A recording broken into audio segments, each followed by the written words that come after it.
¿Qué se te ocurrió esta vez? ¿Otro análisis profundo de la condición humana? ¿De las contradicciones de la existencia? ¿O te animaste a seguir con algo sobre Avicena? ¿O acaso esta vez vas a sacarme de mi zona de confort con alguna locura intelectual que no esperaba? Em, Hoy, bueno, no sé si sean locuras intelectuales lo que hago yo, pero curiosidad es lo mío, y más ignorancia que otra cosa. Pero hoy va a ser, Ignorancia. sí, sí, bueno, hoy va a ser un día especial, un capítulo especial. Este va a ser el capítulo del final de temporada, de la primera temporada de Agora Confluencia. Va a ser el último capítulo en donde hablemos, bueno, especialmente de Avicena. Lo último que mencionemos de sus Avicenadas, pues, de lo que él hizo o de lo que teorizó en su momento. Entonces, es un capítulo especial, es un día especial. Vaya, menuda despedida al señor Avicena. ¿Acaso fue tan fascinante su filosofía que amerita un capítulo final así? ¿O ya estás harto de escuchar tus propias disertaciones sobre un tipo que vivió hace 11 siglos? No me malinterpretes. Sé que me encanta provocar, pero esta vez sí siento genuina curiosidad. ¿Por qué esta despedida tan dramática para un filósofo medieval? Bueno, todo tiene que acabar. Así es la vida.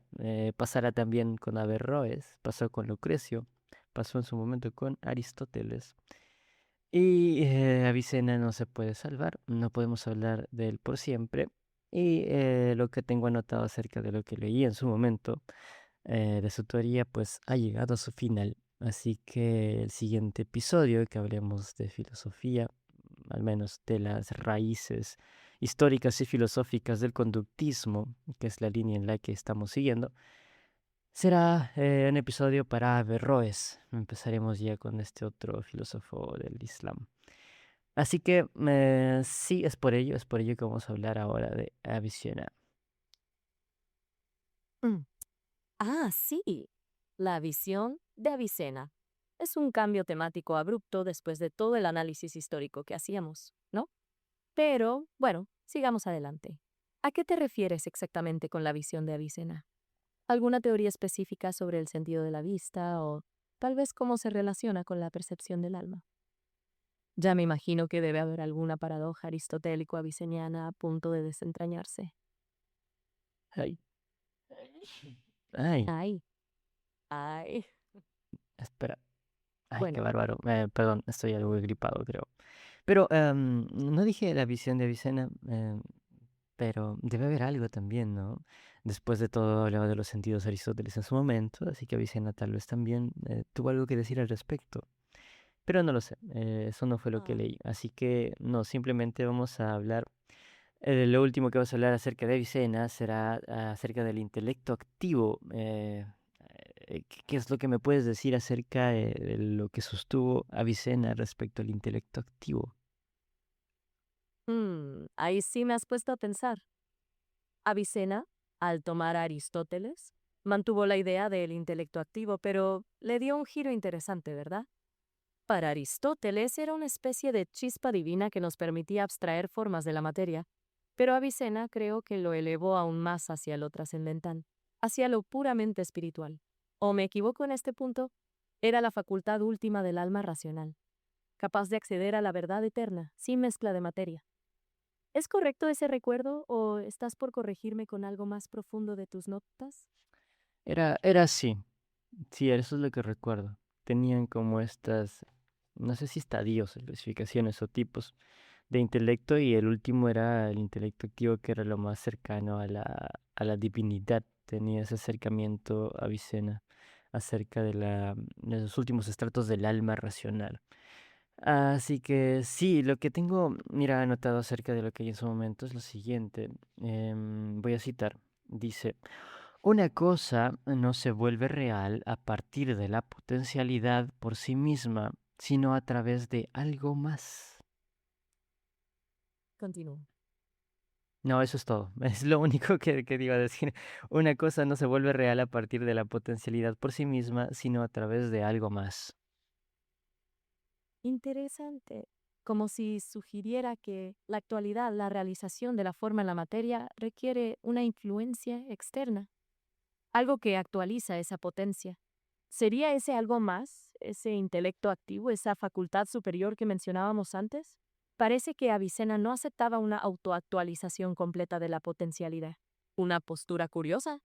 ¿Crees que se desapega demasiado de la dinámica natural que proponía Aristóteles o ves algo inteligente en su razonamiento? Veo algo que encaja con su cosmovisión del mundo.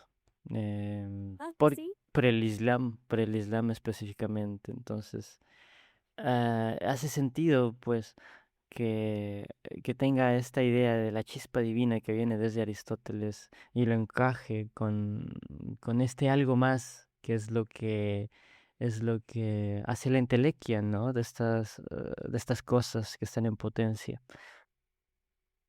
Claro, encaja muy bien con la necesidad de una causa primera, de un motor inmóvil que impulsa todo, ¿no? Es lógico que en ese marco conceptual aviceniano la mera potencialidad no sea suficiente, que necesite algo superior que active el proceso. Pero, ¿no te resulta un tanto circular? Primero postulas una facultad superior, el intelecto activo, y luego usas esa facultad superior para explicar por qué la materia potencial requiere algo más para actualizarse. ¿No sería como explicar el universo con el mismo universo? Am, pues eso no es la religión. O sea, eh, tú tienes a Dios para explicar la realidad y todo lo que pasa en la realidad se debe a Dios. Y esa es como tu prueba de que existe Dios. A eso te refieres? No exactamente. Lo que digo es que parece un razonamiento circular. Dices que las cosas necesitan algo más para actualizarse, y ese algo más es el intelecto activo. Pero ¿de dónde sale el intelecto activo? Necesitas asumir la existencia de una entidad superior para que la explicación funcione, pero eso no es una prueba real de su existencia, ¿sabes? Es como decir que necesitas un Dios para demostrar la existencia de Dios. ¿Eso te parece lógico o una falacia evidente? Oye, ya veo. Bueno, respecto a muchos de estos tipos de pensamientos circulares, pues es abundante, ¿no? Sobre todo en lo que refiere a cosas divinas, a cosas incluso metafísicas. Em, Podría incluso hablar de Platón, ¿no? En este mundo de las ideas que no tienen forma de ser demostradas como tal, pero para demostrar su existencia necesitas de que existan previamente. Eso pasa, creo, en las divinidades también, ¿no? Eh, en la idea de Dios mismo, incluso esta idea que también mencionaste hace poco de que existe un motor inmóvil, un principio para que todo surja. No tienes otra forma de mostrarlo más que el hecho de que necesariamente exista eso para demostrar su existencia. Exacto, la lógica es muy parecida. La necesidad de algo que impulse todo, a pesar de no tener evidencia directa, es un patrón recurrente en estas filosofías. En la práctica, todos esos sistemas están trabajando con axiomas, verdades autoevidentes, que no se prueban, sino que se asumen como punto de partida. Y ahí está el quid de la cuestión. ¿Es aceptable construir toda una estructura teórica sobre axiomas arbitrarios? Supongo que depende de qué estés buscando.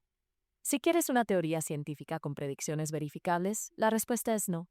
Pero si buscas un sistema coherente que dé sentido a la existencia, entonces tal vez sí. Depende de qué estás buscando, ¿no?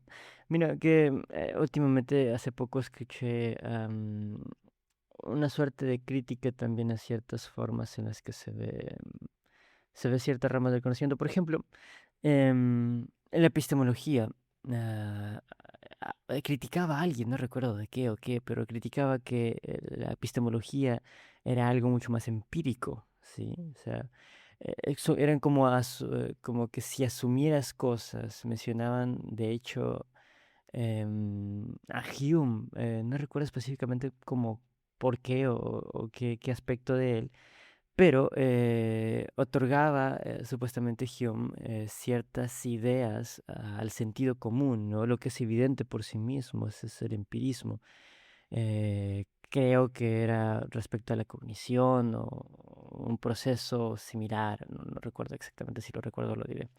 Pero claro, él es sentido común, entonces la crítica era, claro, dices tales cosas, pero no te pones a estudiarlos como tal, ¿no? No ves la materialidad que hay ahí, no hay un método científico, no hay experimentos en laboratorios, no hay análisis mucho más profundos de los órganos implicados, ¿sabes? Simplemente te quedas en el empirismo, y das por verdadero una suerte de sentido común.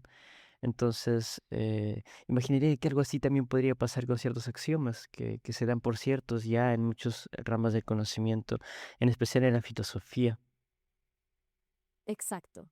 La epistemología más tradicional tiene ese problema de partir de lo dado, de lo que percibimos como sentido común sin cuestionarlo a fondo.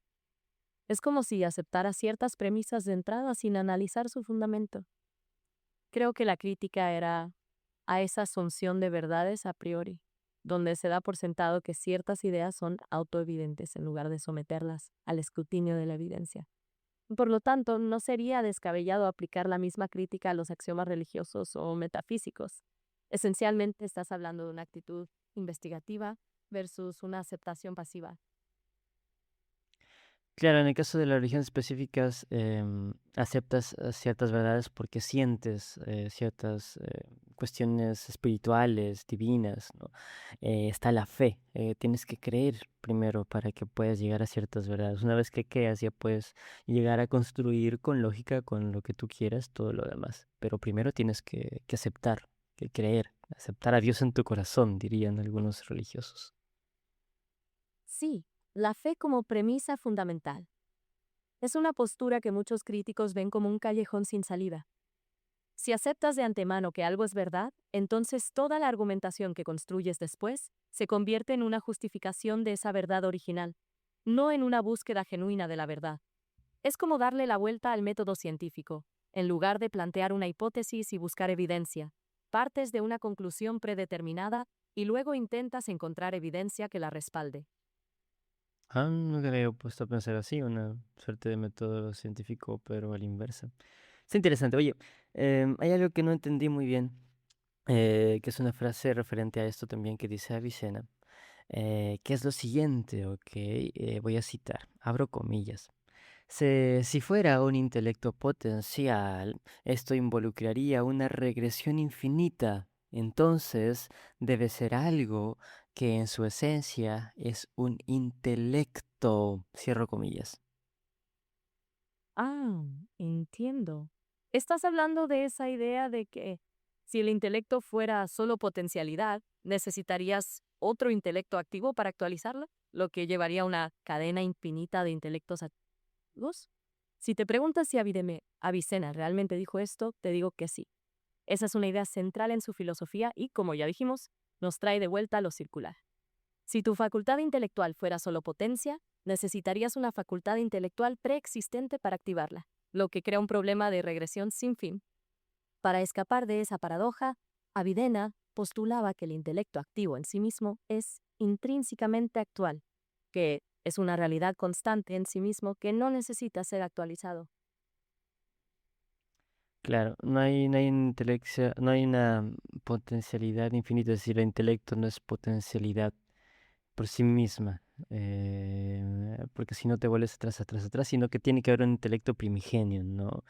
Imagino que ese es selectivo, el que está más cerca de lo divino, un intelecto en su esencia.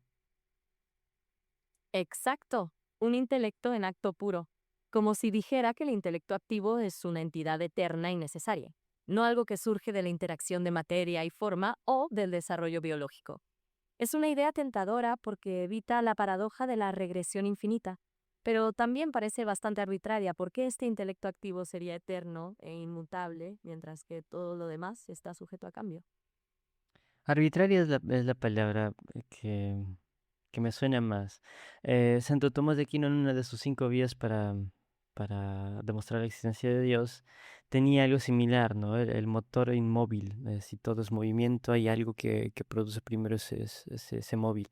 O la causa primera, ¿no? Que si todo es causa de todo, de causa de otras cosas, entonces hay algo que lo causa primero. pero es arbitrario, ¿no? ¿Por qué tiene que ser Dios el que se pone allí? ¿Acaso no puede ser infinitamente?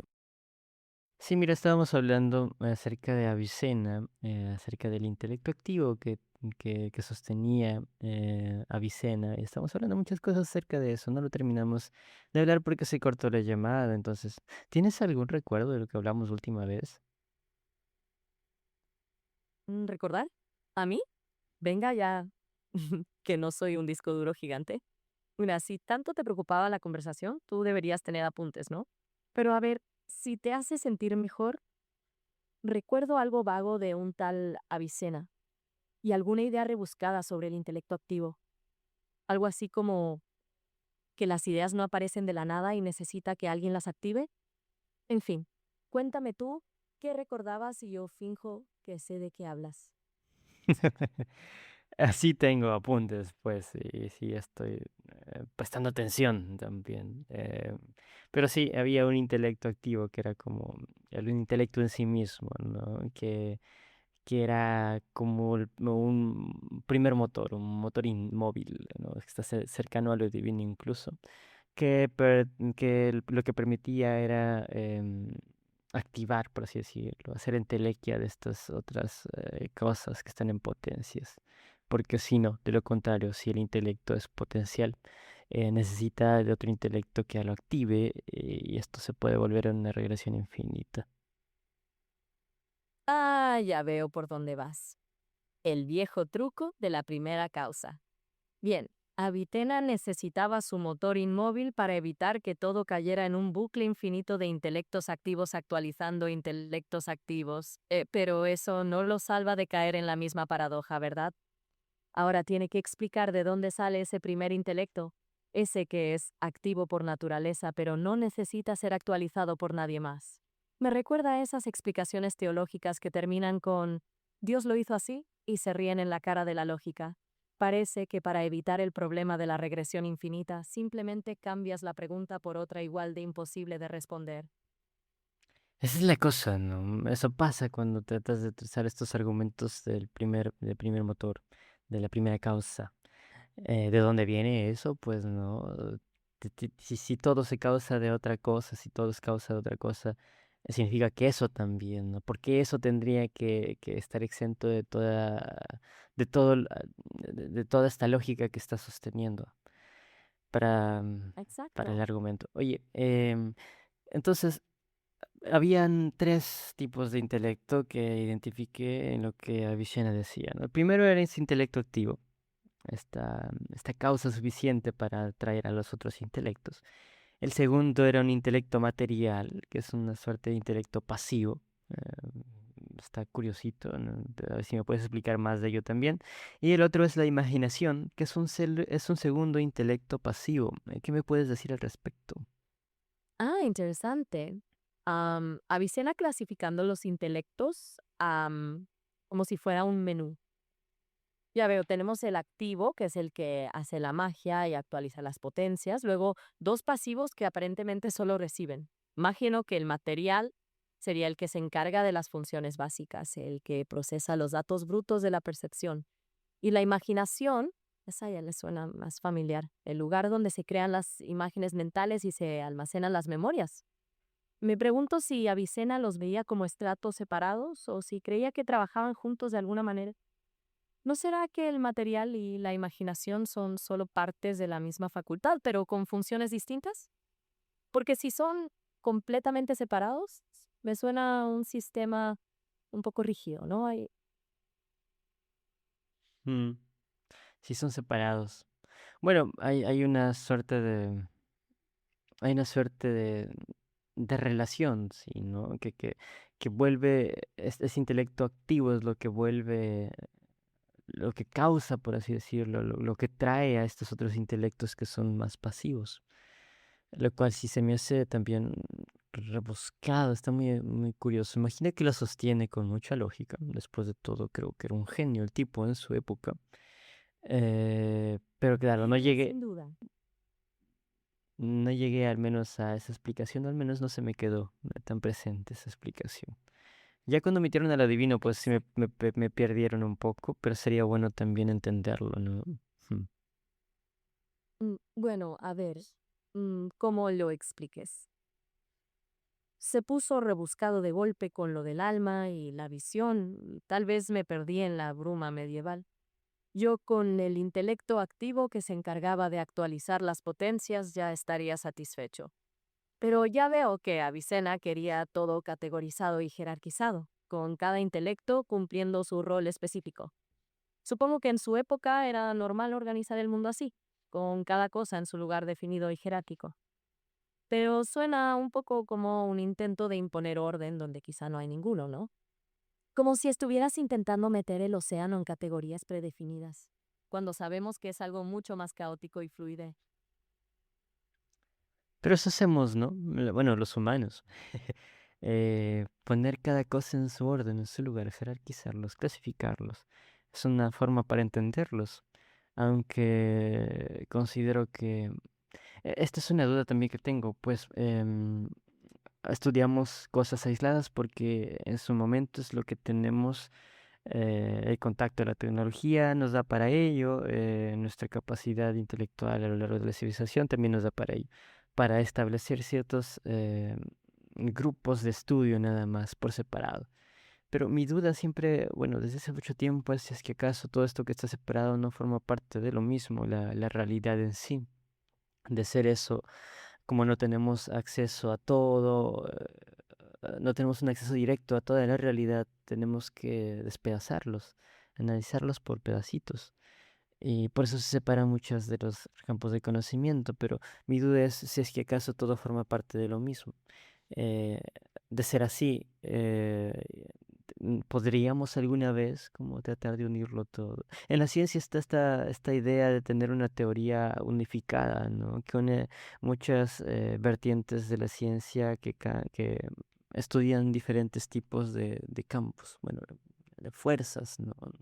Hay, no sé si aún ya, pero en su tiempo llegué a enterarme de que no había completa, a ver, en ciertos aspectos sí, pero la teoría de la relatividad, por ejemplo, de Einstein, como con estos fenómenos que sucedían mucho más allá de cuerpos enormes o en cantidades ingentes, era muy distinto a la mecánica clásica de Newton y pasa algo similar también con la física cuántica, pero ¿qué tal si es que hay una forma, o sea, si es que es parte de lo mismo, ¿sabes? No sé si me dejo entender, pero si es que hay leyes que tanto afectan a lo más grande y a lo más pequeño en la realidad y de verlos, si es que podríamos llegar a tener acceso a ello. Podría pasar también en cualquier otro tipo de campo del conocimiento, ¿no? Ajá, el sueño de la teoría unificada, ¿no? La idea de que en el fondo todo es interdependiente y que nuestras divisiones artificiales solo son limitaciones de nuestra capacidad de comprensión. Es una idea atractiva y muy científica en cierto sentido. Pero también me hace pensar en los límites mismos del cerebro humano. Quizá nuestra capacidad de comprender se basa precisamente en esa fragmentación, en separar las cosas para poder procesarlas. Al final, ¿realmente podemos unificar todo o es solo un deseo de coherencia que proyectamos en un mundo que es inherentemente caótico y fragmentado? Quizá Avicena tenía razón al separar los intelectos, no porque así sea la realidad, sino porque así funciona nuestra forma de pensar. S- Siendo eso, pues entonces Perdón. no estaríamos condenados a ver esa realidad con nuestros límites, ¿no? Es interesante porque, claro, uno si lo piensa, entonces no llegaríamos a las verdades como tal. Después de todo, estamos limitados por nuestra materialidad, más que nada. Está interesante esa idea. Bueno, hasta cierto punto me da cierta humildad, pues, y también a todas las personas que tratan de buscar verdades. Pero, Me parece algo humilde, pero no, decías que te parece algo humilde, ¿qué? me parece humilde reconocer que quizá nunca tengamos la verdad completa, que siempre estaremos trabajando con mapas incompletos de un territorio que nunca podremos abarcar por completo. Es algo que nos ayuda a mantener el escepticismo saludable, a no creer que tenemos todas las respuestas. Y al mismo tiempo nos anima a seguir buscando, a seguir intentando comprender un poco más, aunque sepamos que nunca llegaremos al final. Es el camino, ¿no? Es al final lo que importa, tal vez, en algún Exacto. sentido. Siempre me gustó esa idea. Si al final todo es inevitablemente fragmentado y parcial, quizás lo que realmente importa no es llegar a una respuesta definitiva, sino mantener esa capacidad de cuestionar, esa curiosidad constante. Es como estar en un eterno viaje intelectual sin destino final, pero disfrutando del paisaje. Me resuena mucho una idea con la que he estado, bueno, he tenido familiaridad desde ese tiempo, am, que era referente a algo a esto, ¿no? Si todo estuviese conectado con todo, nada estaría conectado con nada. Entonces, hay como un Exacto. argumento para Ese que, concepto de una unidad tan total que se convertiría en diferenciación completa es paradójico y fascinante a la vez, como si la conectividad total implicara una imposibilidad de conectar nada en absoluto. Al final, la distancia y la diferencia quizás son necesarias para que la conexión tenga significado. Si todo es lo mismo, entonces nada es especial ni valioso. sí. Sí, pero yo le agregaría que eso sucede para nosotros. Y tampoco tengo cómo Ah, sí. sostenerlo, pues, porque, claro, yo no tengo acceso a la realidad. Eh, pero puede ser que el universo y todo lo demás tenga la forma de expresarse en la que sucede todo. Es decir, incluso está esta idea, ¿no? Por ejemplo, de entrelazamiento cuántico. Si todo, por ejemplo, si todo estuviese conectado con todo y nada estuviese conectado con nada, significaría que todo parte de lo mismo, ¿no? Entonces nosotros necesitamos que no todo esté conectado con todo, sino algunas cosas se conecten con algunas cosas. Imagino que puede depender Ah, también de en cuanto nos referamos a distancia y a tiempo, ¿no? Pero, claro, el entrelazamiento cuántico como que rompe un poco eso, ¿no? Es decir, puedes estar conectado en lugares abismalmente diferentes de alguna manera, que no se sabe muy bien cómo. Pero puede pasar eso también, ¿no? Entonces creo que para nosotros nos conviene y así vemos, creo, y creo que es un acercamiento mucho más sano a la búsqueda de la verdad y la razón. El hecho de que podamos conectar algunas cosas con algunas otras nada más, porque es lo que entendemos, es lo que está más cercano a a nuestros límites, a nuestra realidad. me agrada esa perspectiva. Es como si el entrelazamiento cuántico nos mostrara que, al nivel fundamental, tal vez sí exista esa conectividad total que antes discutíamos, pero nuestra mente y experiencia necesitan la fragmentación para que el mundo tenga sentido. El universo funciona a otra escala, pero nosotros como seres humanos solo podemos comprenderlo a través de categorías y distinciones. Como que ambos puntos de vista pueden coexistir, la verdad cuántica y la verdad humana. Sí, y puede que esta predicción que tenemos que mencionaste antes de querer que todo tenga cierto orden es más humano. Tal vez el universo sí es totalmente caótico y sin sentido y nosotros en realidad buscamos ahí que haya patrones Fibonacci en las formas matemáticas, en todo y lo que sea. Pero bueno, eso Exacto. sería.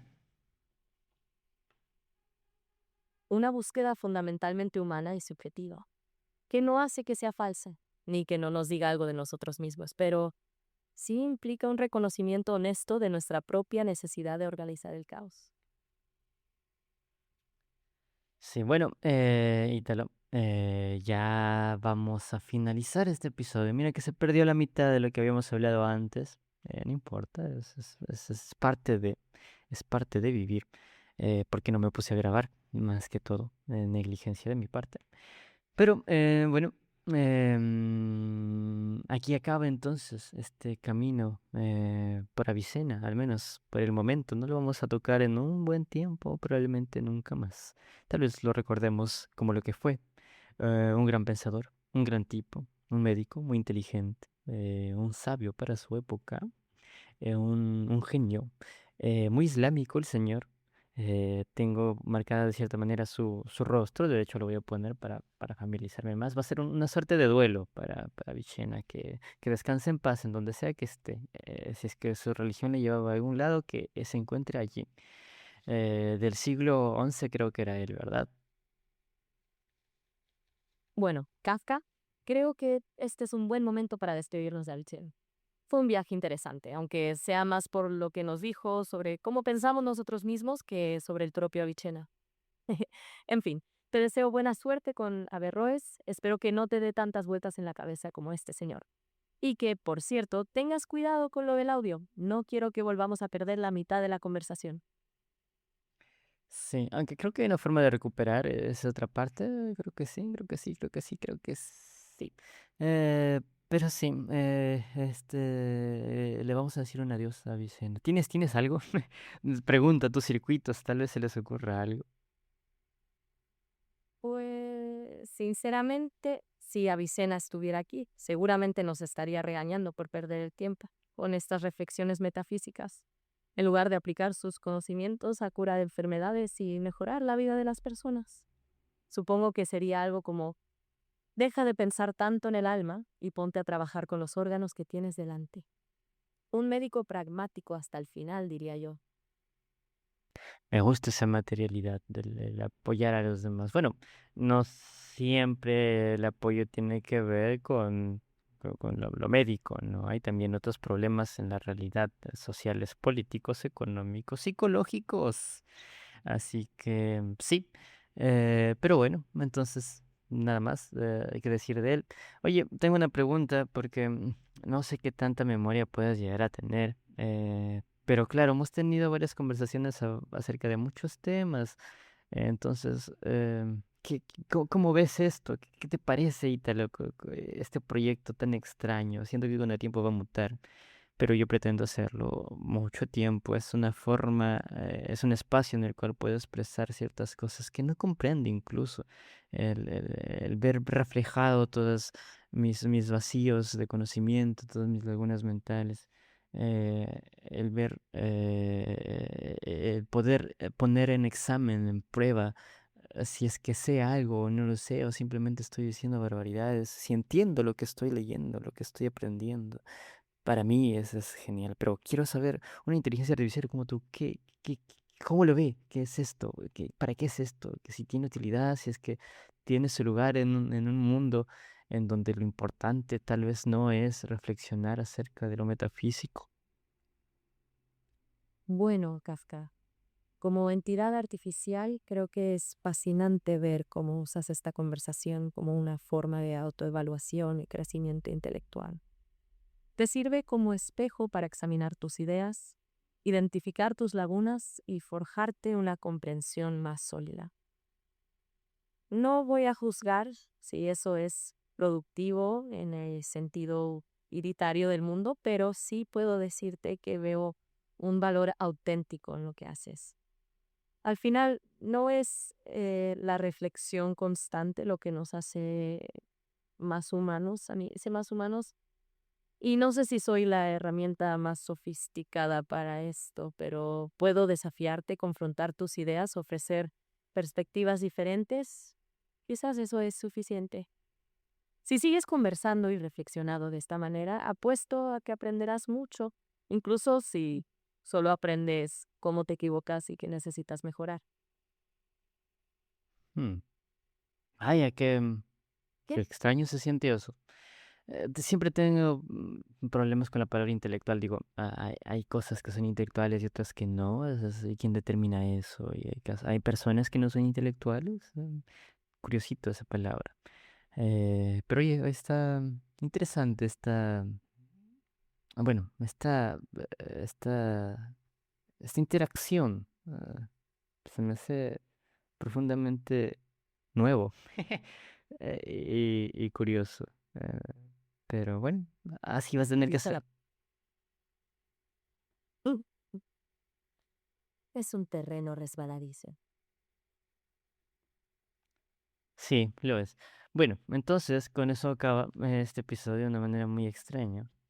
Pero creo que hay algo. Siento que estoy cerrando un ciclo acá. Ha pasado mucho tiempo desde que lo inicié y pretendo hacerlo por mucho más. Es algo que será mío, de alguna manera. Bueno, que siga el ciclo entonces. Que no solo lo cierres, sino que comiences uno nuevo, ¿entiendes?